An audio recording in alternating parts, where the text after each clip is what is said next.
I'm Nancy Bradley Wired, and I'm conducting an interview today with Jeanne Cooper at the Academy headquarters. It is December the 2nd, 2009, and we are in North Hollywood, California.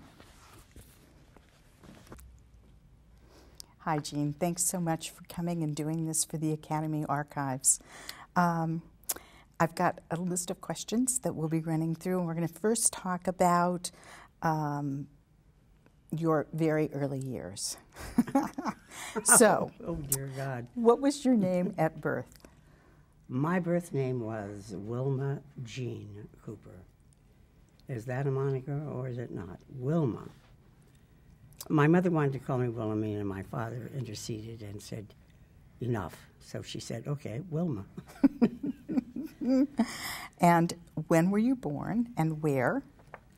October 25th, forgive me God, 1928, in Taft, California.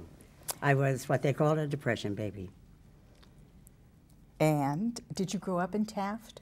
I spent, well, let's put it like this, in Taft. If you drive too fast, you will miss it altogether. I spent a minimum part of my life in Taft, yet most of my background, my foundation, I think was taken from Taft, the simplicity. And at the time I was born, at the time I was there, I think I went to first grade and third grade, and then I went to first year of high school. Those were the only years that I attended school in Taft, which had the finest, and did have up until a short time ago, one of the finest educational systems in the United States. In fact, some of your top schools, elementary especially, has programmed their educational system off of the system that was created in Taft, California, which I was part of. Really? So those other years, where were you? Those other years, where was I? The other years, let's see. The other years I was in Bakersfield. I was in Portersville. I was in Los Angeles. And back to Taft again, and back to Bakersfield. And then back to Los Angeles, and back to Stockton, and then Los Angeles, or Hollywood, as we call it. You definitely favored the central portion of the state as a child. San Joaquin Valley, yes. It's the mother lode of California. In a gorgeous area. Oh, it's incredible. I mean, your agriculture and, oh yeah, well developed now. It was not that developed when I was growing up. Of course, nothing was terribly developed when I was growing up. It was that long ago. It was very simple, pure and simple. What was your father's name and what did he do? Interesting you should ask that. Albert Troy Cooper Sr. Everybody called him Troy or A.T. No one ever called him Albert. And he was in the oil fields, which is all Taft had to offer was oil. And our education system was supported and created by the oil companies. I don't think, many people don't know that education basically was founded by oil companies. And that's why so much was put into the education system in the beginning, and the importance of it. Because the workers, wherever they went, education followed for the kids and that sort of thing. I have greatest respect for the oil companies today in terms of education, not so much in terms of their oil.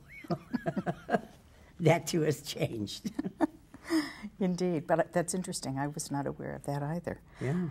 What was your mother's name, and did she do, I assume she was a homemaker, did she do anything other than that? Yes, my mother, Sildeth Evelyn Moore was her maiden name, and her mother's name was Sildeth Evelyn Moore, and my sister's name is Sildeth Evelyn Cooper. Juniors and seniors all over the place. But my mother was, yes, she was a homemaker, but she was qualified a teacher at the time. And although she never taught school-wise, she did teach some of the agricultural workers that would come seasonally and that sort of thing, which is much to her credit and much to my father's credit that she taught some of the younger children of the migratory workers. And it was very, very satisfying to her and to my memory of her. She died when she was quite young. And what a wonderful legacy to have left. Oh, yes, of course, education. Absolutely. All through learning. We know the difference. We make the difference. You had siblings. Can you tell us about them? I had a brother and a sister. My sister lives with me part-time. My sister's a nomad. Evelyn is a nomad. She will visit her son for a while, then she'll get bored there, and she'll come and visit me, and then she'll go somewhere else. And she's lived all over the world, and I don't think Evelyn will ever be content to be anywhere, just one place and settle, ever, ever. My brother passed away a couple of years ago. That was Albert Troy Cooper, Jr. Least we forget. And he was also involved in the oil business. He was a consultant to the Alaskan area for quite some time. And his son, at this point, is very involved in the oil business. And my sister is involved in just trying to remember where she's lived all the time. She said, I just remember the good things, Jeanne. I just remember the good things. Well, Evelyn, I've got a clue for you. I'll give you the other side. I've known you long enough to know that there are many good things and many wonderful things that we've been able to share together through life. So yeah. I will not argue that point. There's been a lot of wonderful things. So, what were your interests growing up, and when did you become interested in acting? Oh, good grief.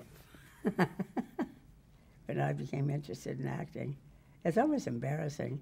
But however, at the time I just thought I was marvelous. I think it was the 8th grade play. And it was not Linda Steps In, but Annabelle Steps In. Now, that was eons ago. I couldn't tell you the author if I tried. But I do remember, and the drama teacher, as always, it must be... I can't think of anything worse than being an 8th grade teacher or the drama teacher, or actually the history teacher has been told she has to direct the show that the 8th graders are going to do. That's the worst. But I do remember being near stage left, and I heard her say, "Tell them to speak up." So I went around the stage saying, "Speak up, speak up." Did I know I wasn't supposed to walk around the stage and tell everyone to speak up? But I did. And so everyone spoke up, of which I promptly forgot my lines. I was so busy telling everyone to speak up. So I went to stage left and said, "What am I supposed to say now?" She told me. The audience laughed, and I liked that. I got a response from the audience. And I think the response from the audience was a very simple thing. I liked that. And all of a sudden I looked at the audience and I thought, I like this. I really like this. I don't think I want to be a nurse any longer. Isn't that wild? That is wild. Yeah, isn't that fun? It is fun. It's a great memory. Embarrassing as all get out, but...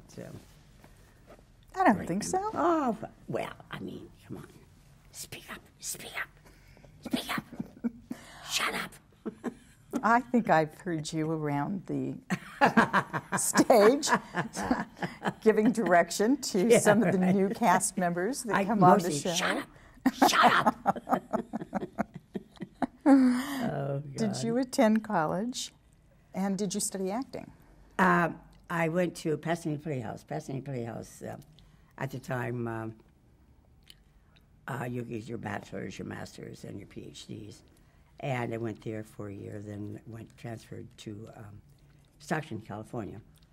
And I took extension courses there while I was with the Stockton Civic Theater, Civic Ballet, Civic Opera, Light Opera. And so it became a training, on-job training which was where I was at. And that was my background of preparation for what eventually has led to a living of what I like to do most, is perform. And invaluable, just invaluable what I had in Stockton with the theater and with the light opera, with the Civic Theater, our extension out of College Pacific at that time. I think it's University of the Pacific now. I think, What was your first professional role as an actress? First professional role, well, I guess in 1952, I was on my way to New York, and I was going to pack up, go to New York, and a friend of mine had just opened a theater called the Gallery Stage here in Los Angeles on Santa Monica. Santa Monica and Crescent Heights, there used to be a V shape, and they made a theater in the round.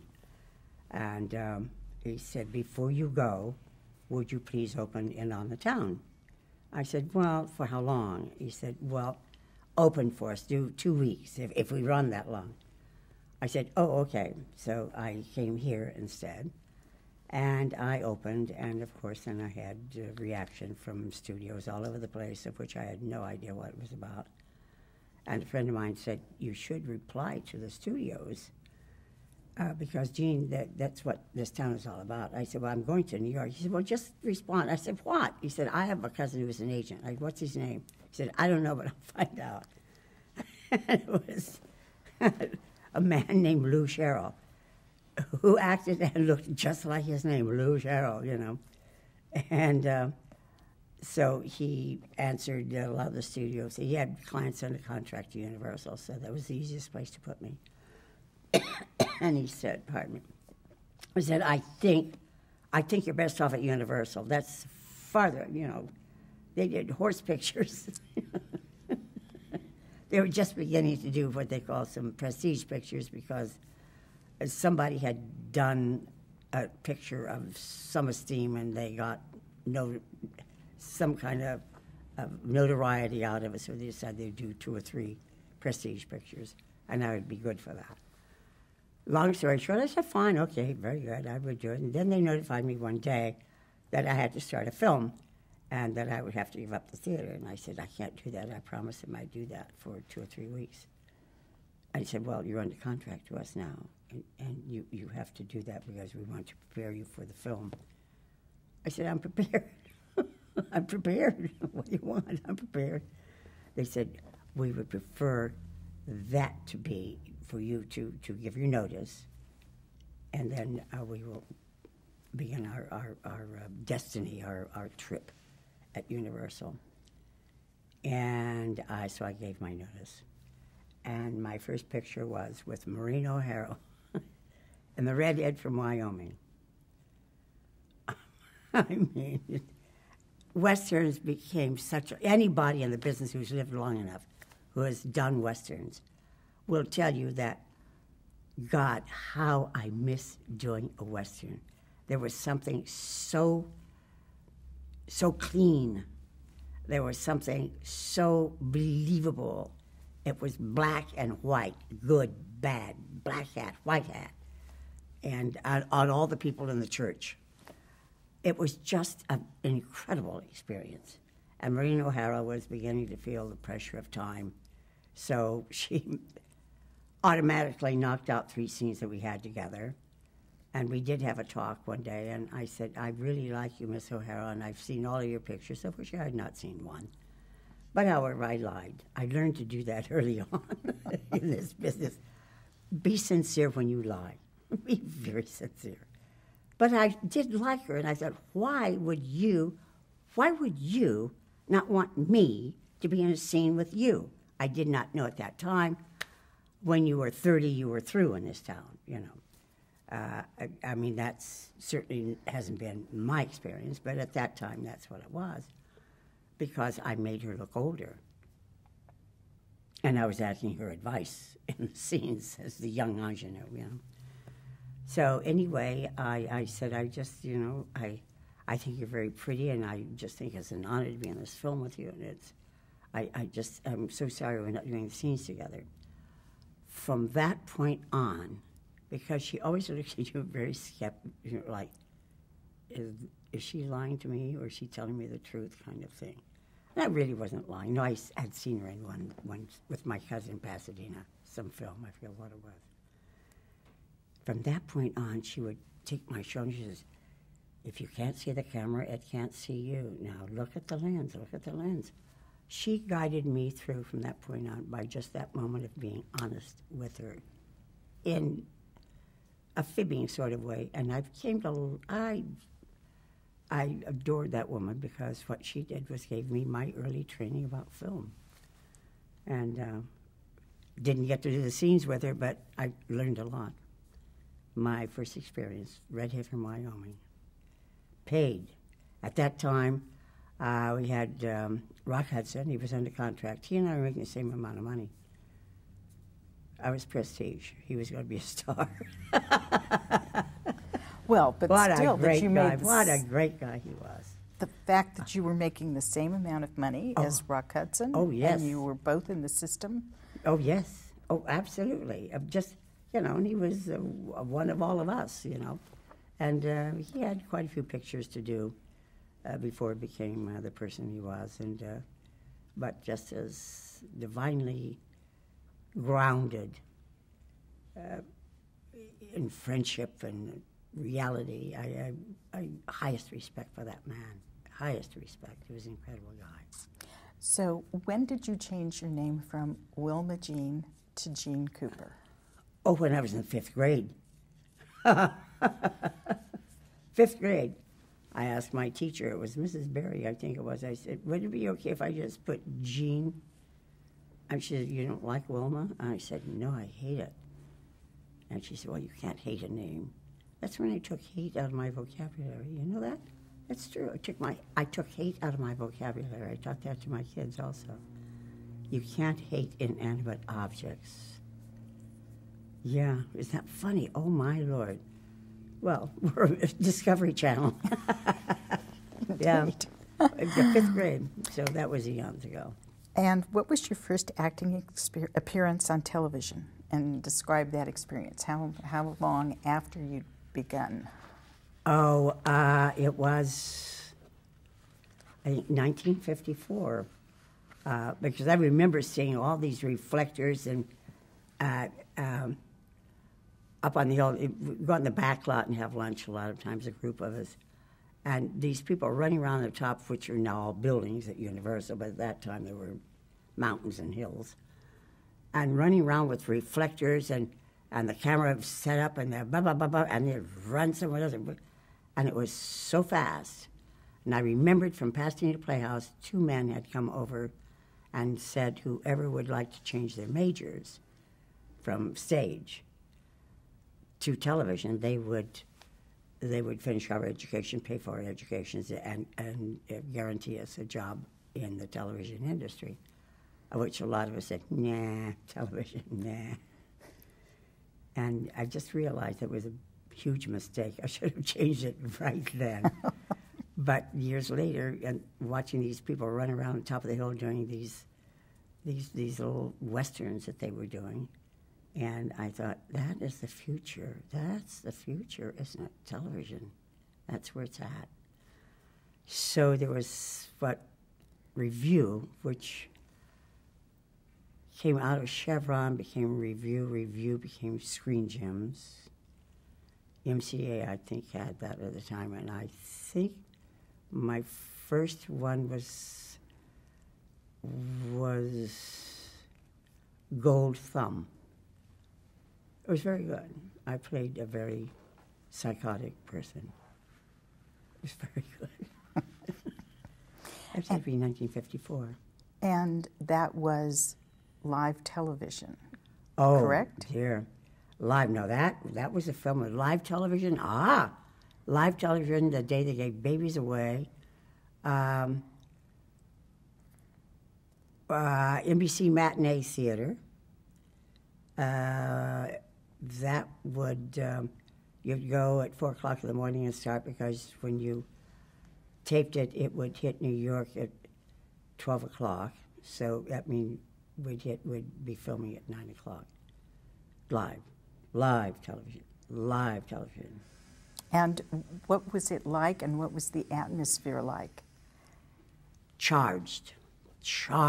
Everybody was charged. And it was exciting, and it was by the seat of your pants. And if you forgot something, you had to think fast. And if somebody else forgot something and they couldn't think fast, you better think fast for them. You would ask them your cue line so you can get your cue line to say what you had to say. And it was exciting, and that was 5 days a week. NBC, that's right, the NBC, what's it called, Matinee Theater? I think it was called NBC Matinee Theater. Oh, yeah, sure it was. Mm-hmm. Oh, you're asking me so many years ago. Dear God in heaven. Okay. So you mentioned the Gold Thumb. That was the Pepsi-Cola Playhouse. Was it? Yes, it was. Oh, my gosh, see? And Matinee Theater, you did Light and Shadow and Cave In. Oh, my Lord. I believe you were in Playhouse 90 in a couple of those. Playhouse 90. Oh, Playhouse 90. Guess what?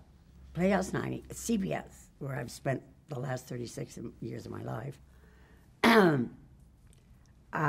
Eddie Cantor, I had a chance to do Playhouse 90, Eddie Cantor and Farley Granger. Playhouse 90. On the very stage that my set is usually on, because there was only one stage when we began at CBS. The others were all built, you know, there was the one stage. Yeah. And yes, indeed. And I remember this little man, this icon that you heard so much about, and he was sweet, lovely man. And you didn't realize that all the things that he had done, all of the things that he had supported, been behind, and helped found and moved this business forward. This little man, it was amazing. And no one really had time to get acquainted, but with him you did. He took the time. It was great, any moment we had. But I'll never forget that. I mean, you would be talking, and you know, when they call break and run, you don't say, okay, cut, and then move to the next. You're talking because you say, well, I'm going there immediately, and I will talk to him about this. In the meantime, someone's undressing you on the bottom while you're talking, because you have to have a change of wardrobe by the time you break from that scene and run and knock on the door, or somebody knocks on the door because someone is taking your blouse off, putting another blouse on, and you walk in from here to there, and you're saying, I was just saying last evening, I had to come over and talk to you. You're so out of breath at that point, you know what you're doing. But I shall never forget those exciting days, because that was your greatest teacher of all, was the experience that we were getting, and how you learned to pull it all together and make the most of so little at times. It was quite an incredible. My foundation, it isn't that I feel badly for youngsters today. It's that so many have not had. They haven't had the chance to experience, because the business has moved on in such a way. For all of those delicious moments, that is the foundation of this very building that we're sitting in. There's a sort of sadness that they don't get that kind of work in progress that we got, you know. So many are taught by a teacher, or they go to a class. Where I went to a college at that time, which Pasadena Playhouse was, Stockton. They don't have that today, and that's sad. So all of these great memories that we have is basically the foundation of this business, and the statues that are out in front, that all represent a foundation. And I got part of it.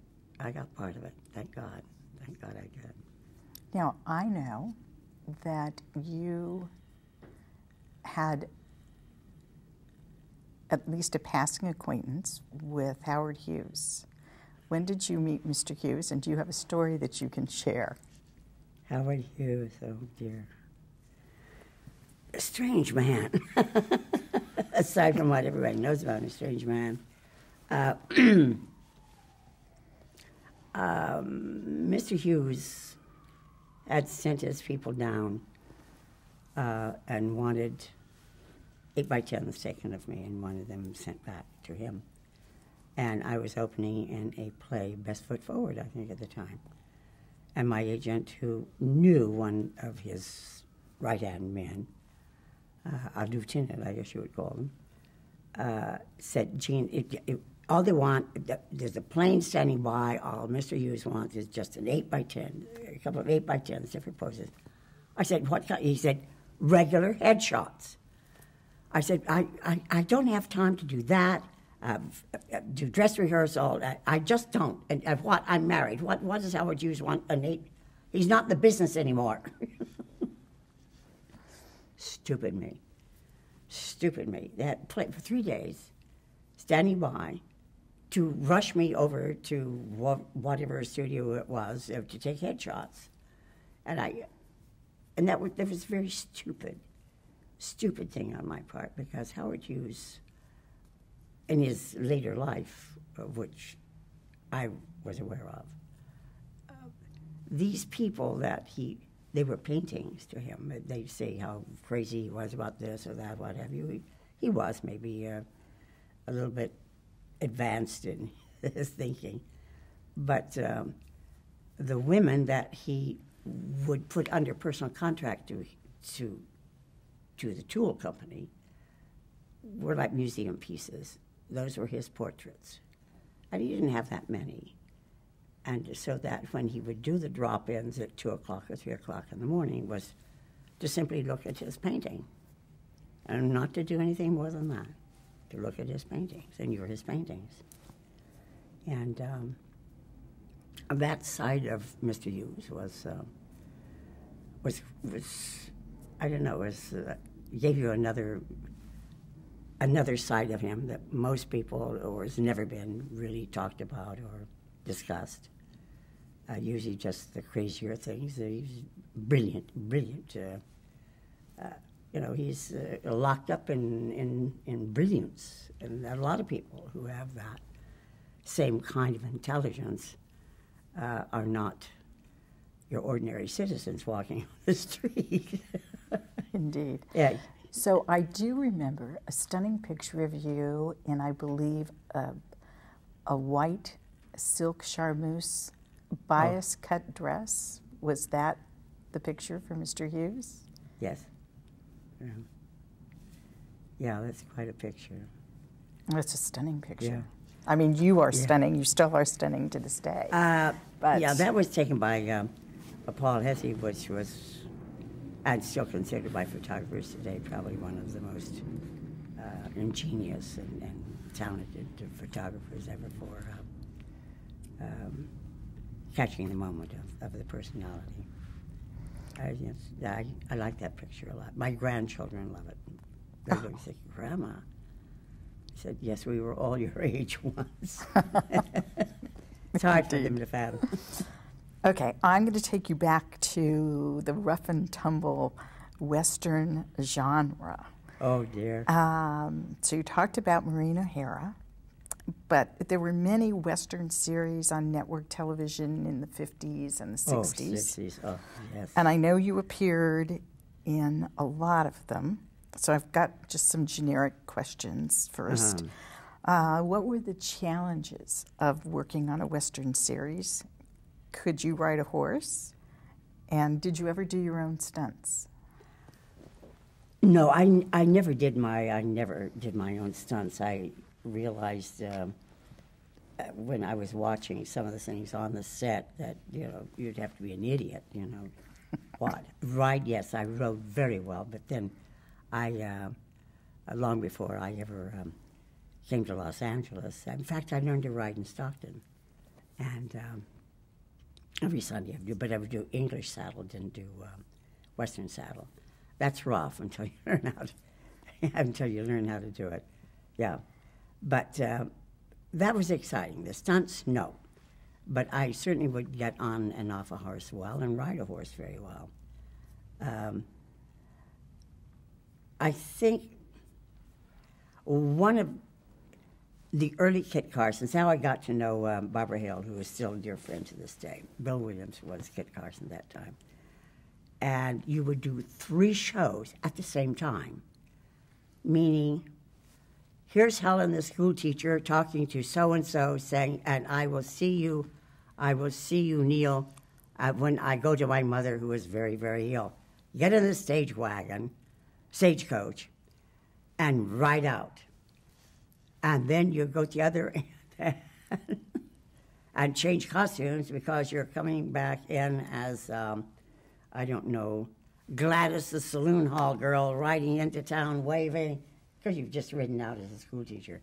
You're coming back as the second script. These are all inserted. You're getting all of the exits and entrances. So this is the 3 shows. You're shooting 3 shows in 4 days. And then you would have your dialogue with the saloon guy saying, oh, Gladys, you're here. Boy, the boys are waiting. Come on in, Gladys. And you walk and, okay, exit. And then you'd come back out as the mother of 2 children going back to Chicago because you have come to visit your husband who's in the cavalry. and goodbye, Jim. Tell your father goodbye, children. Blah, blah, blah. Get in the stagecoach, right out. And those are inserts and excerpts of entrances and exits in the stagecoach in the 3 different shows. It was amazing, the most amazing experience I've ever had in my life. I was extremely young, but I would come home. I never forget the last scene, come rain or shine, it didn't matter. They said, don't backlight it, and it won't show it's raining. And you're out in the back lot, it's raining, but it doesn't say anything about your hair coming. A heavy sweat has taken place, evidently, and you're shooting night for day, that sort of thing, where if night for day, when you're doing the day of shooting, day for night, you're squinting like this. At nighttime you're going, I can't see, the lights are so bright. But I'm the most amazing, wonderful, horrible experiences you've ever had in your lifetime. I've never forget. I was watching this one Kit Carson of the 3 that you're shooting at the same time, but in the rain and talking as though it's not raining, but your hair is coming. It's marvelous. You couldn't tell, it didn't backlight us. You couldn't see the rain. Dumb, but fun. Amazing. Yeah, well. So you were in, what were some of your favorite Westerns? I know that you were in Death Valley Days, Tales of Wells Fargo, Maverick.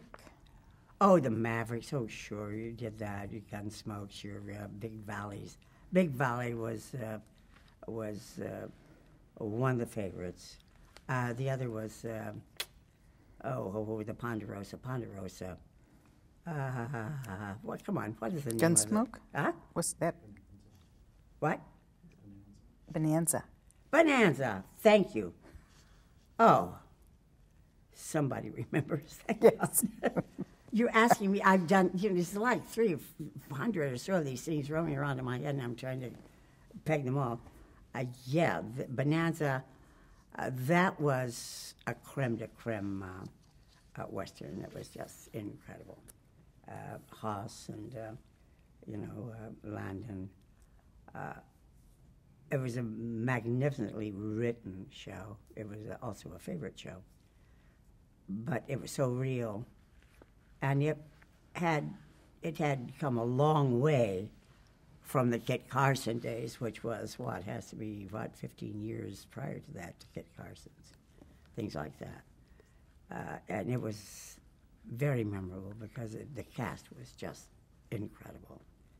The jokes and the pranks that would play on anyone, some were just so filthy you couldn't really talk about it.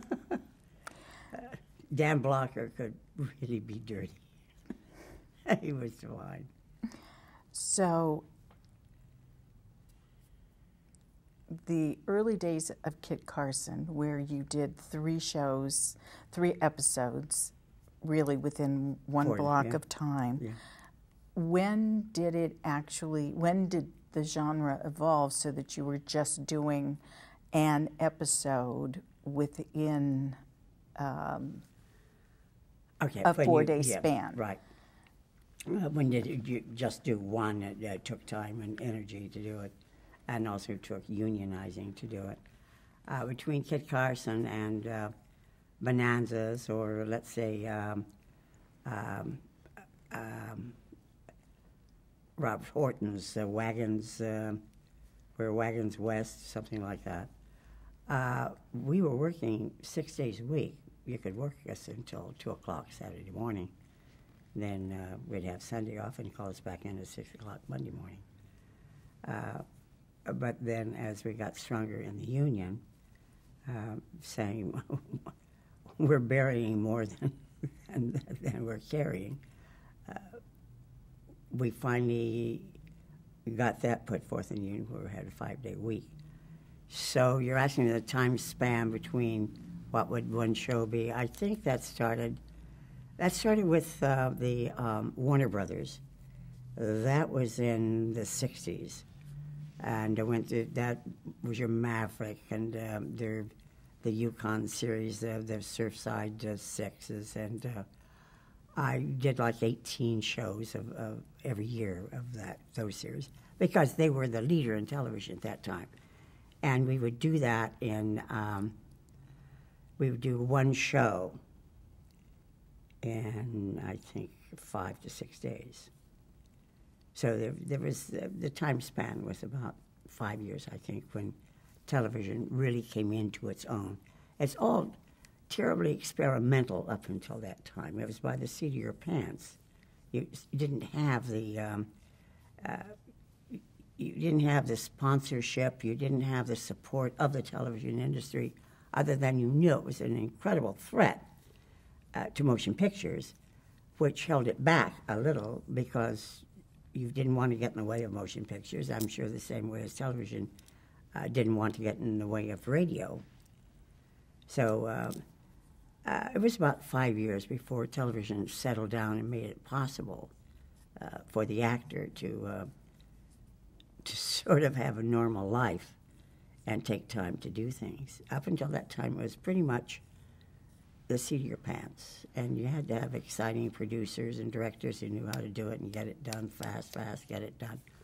Because television, it was really revved up. Before that, when television first came out, I remember seeing television on a little tiny screen like that. And if you weren't watching a cowboy thing, you were watching 2 men slug it out on the mat in a wrestling ring. And so it came a long way from the time I got into it, from just the wrestling, the boxing, and the wrestling. It was wrestling, big. Everybody said, you said that wrestling match last night. Well, of course, you're talking to the wrong person. Wrestling and boxing, I can think of other ways to make love than that. So I tell you. No, we won't get into that.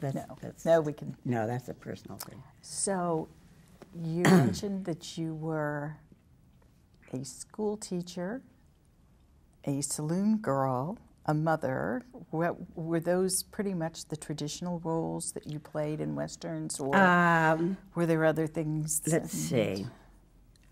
Well, basically in Westerns, you had goodies and baddies. That's about what you had.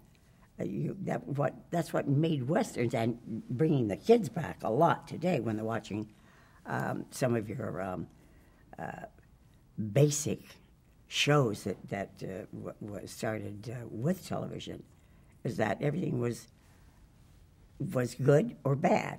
It was going in one way or is going down the other way. It was simple to follow.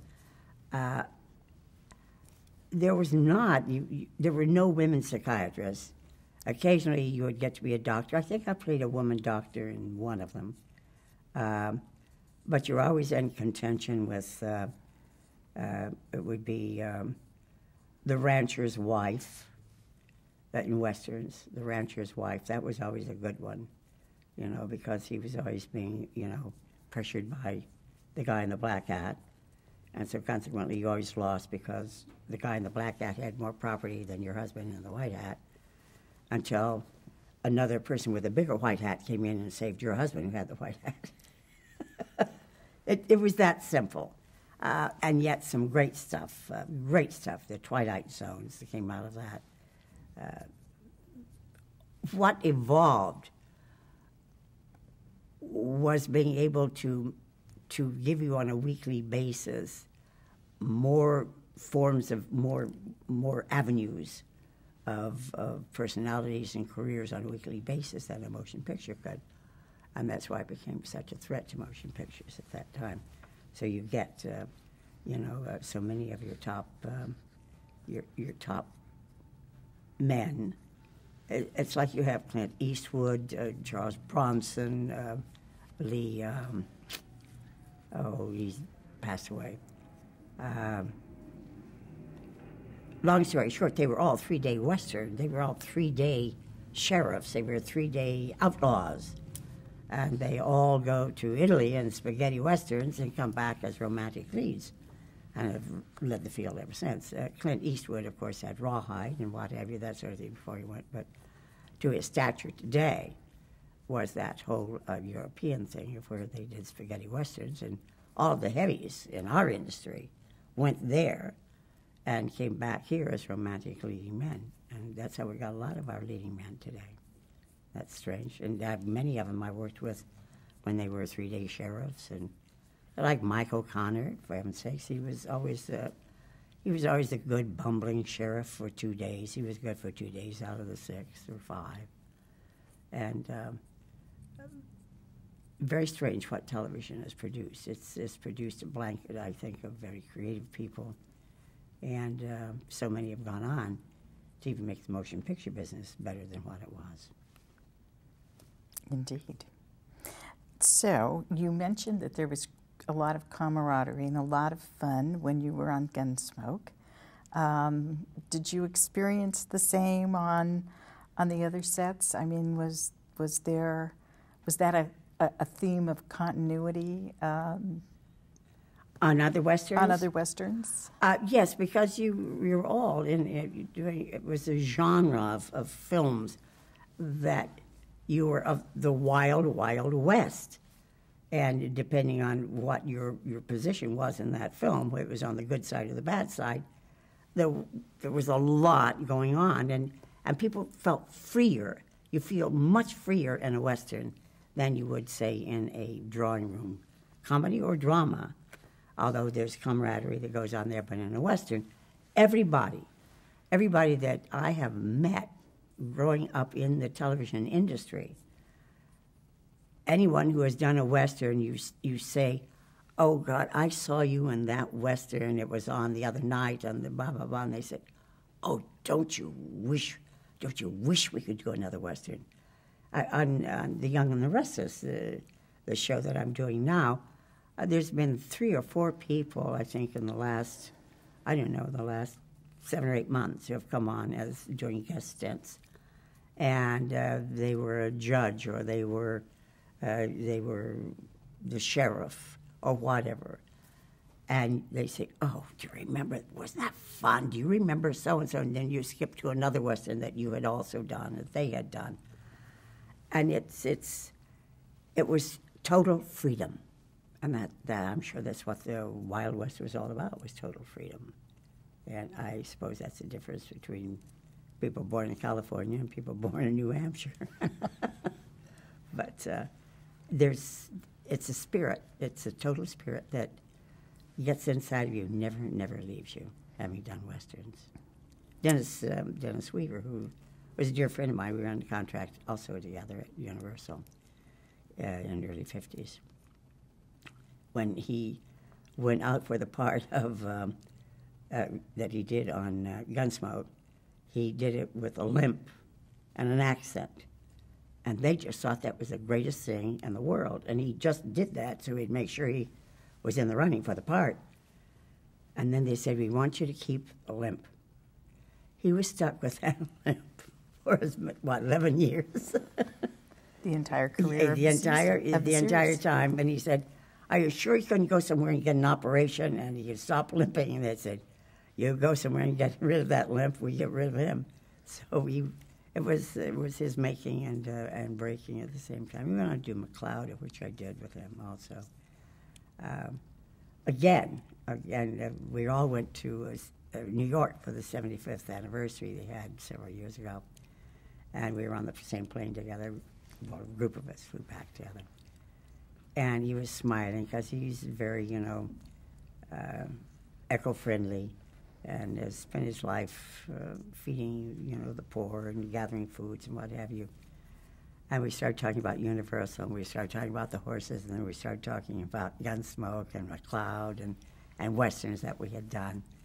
And even he said, those were the good times, weren't they? Why? I don't know why. I mean, they were exhausting. They were dusty, filthy. You take 2 baths and a shower, and you still felt, get rid of the sagebrush eventually. But everybody has that same feeling. I don't know what it is, but they do. Well, you gave me a perfect entree into the suspense and detective series that you then sort of, I guess you did some of them at the same time that you were doing the Westerns. Oh, yes. But they were such a staple of television and still are today. So I'd like to kind of explore some of the roles that you did in those series. I know you were on M Squad, Perry Mason, 77 Sunset Strip. Let's start there. Yes, 77 Sunset Strip. That was all part of Warner Brothers, a complete collection of various kinds of television shows.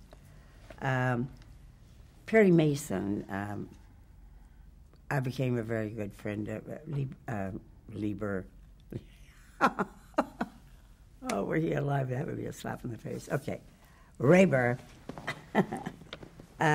one of the funniest, most delightful human beings I've ever known. And it was like, and it's almost like that today. You get the detective series came out, then every network had a detective series. You were up to your ankles in detective shows. The most fun of all was, of course, a Perry Mason. And, of course, again, with Barbara Hale, who we had done Houston's story together with Lee Cobb. And also had met her with Bill Williams and Kit Carson, right, again.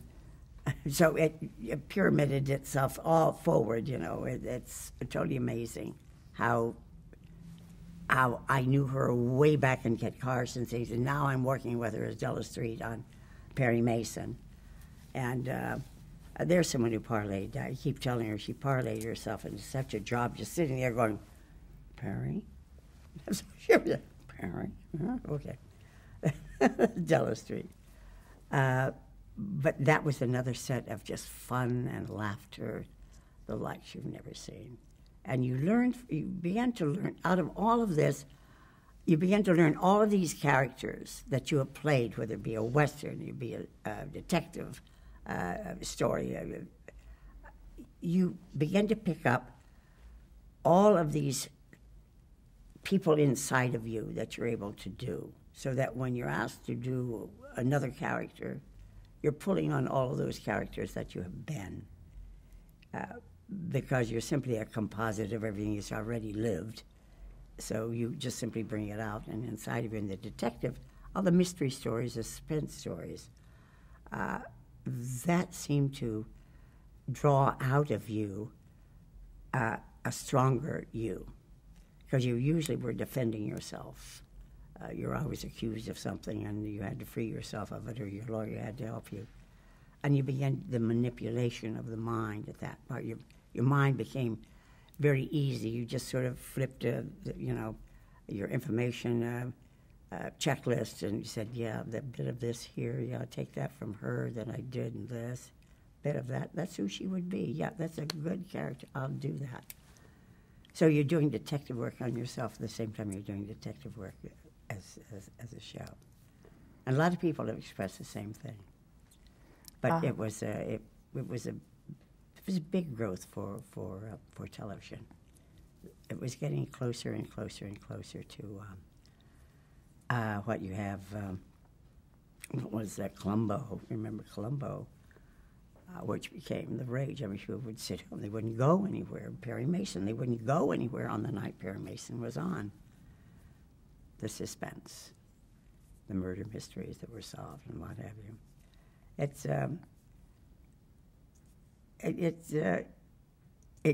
Nothing ever will have the freedom of a Western. Don't ever think it does. It didn't. But the closing, and the completion of the actor.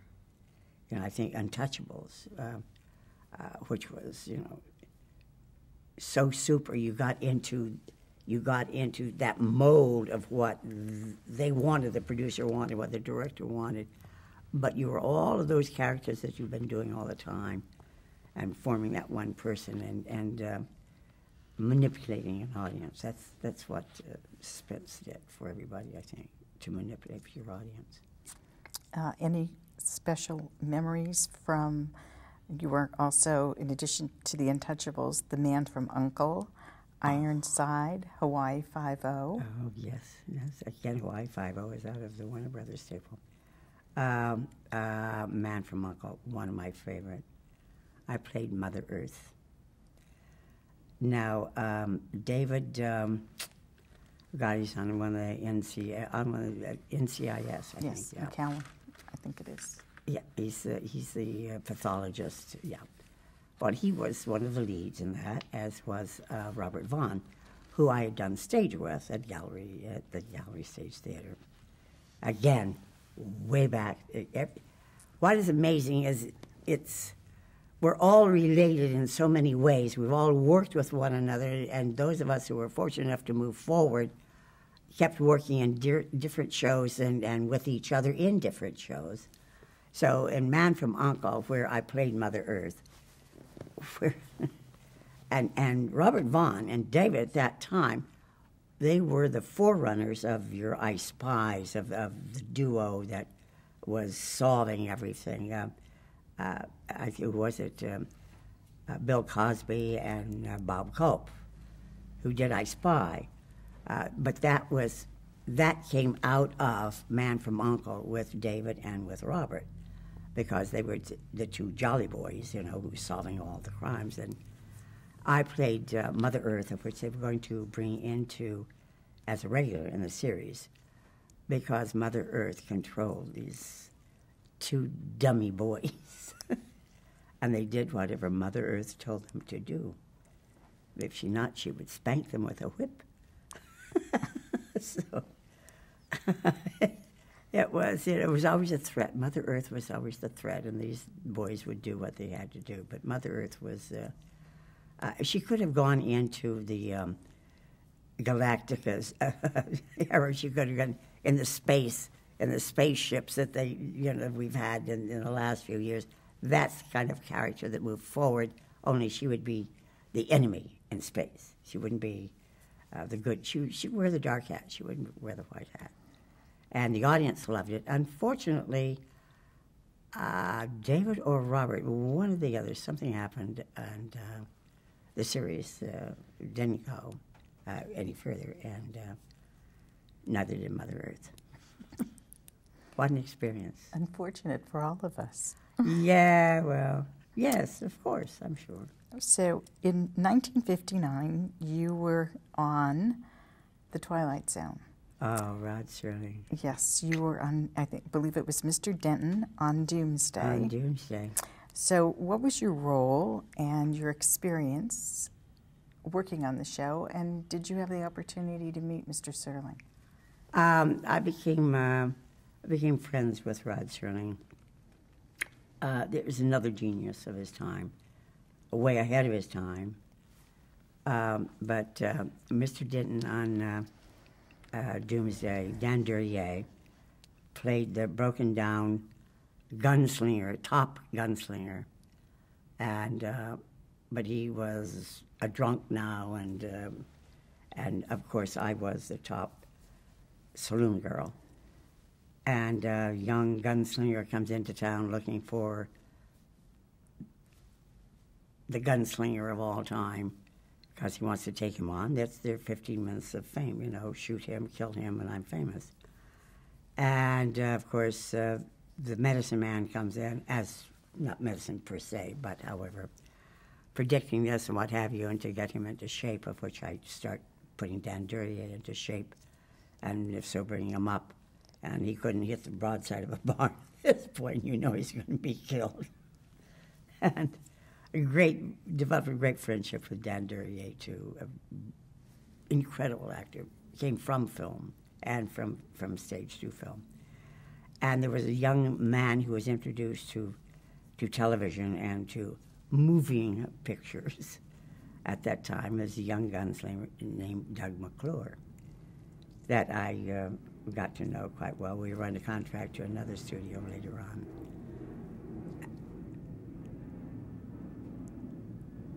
I think we're being bombed. No. I believe it's just the Burbank I think it's Airport. a gunslinger coming to town making a lot of noise. So young gunslinger is coming to town, and I get Dan in shape. He can stand. Things are still sort of blurry, but the point of the picture was the young gunslinger when the old gunslinger looks at him, you know, and says, "You want to wind up like me? That's what's going to happen." And so the young boy can picture himself being the same drunk. Fame has come and gone, and that's the life which is better, you know, because he could get killed.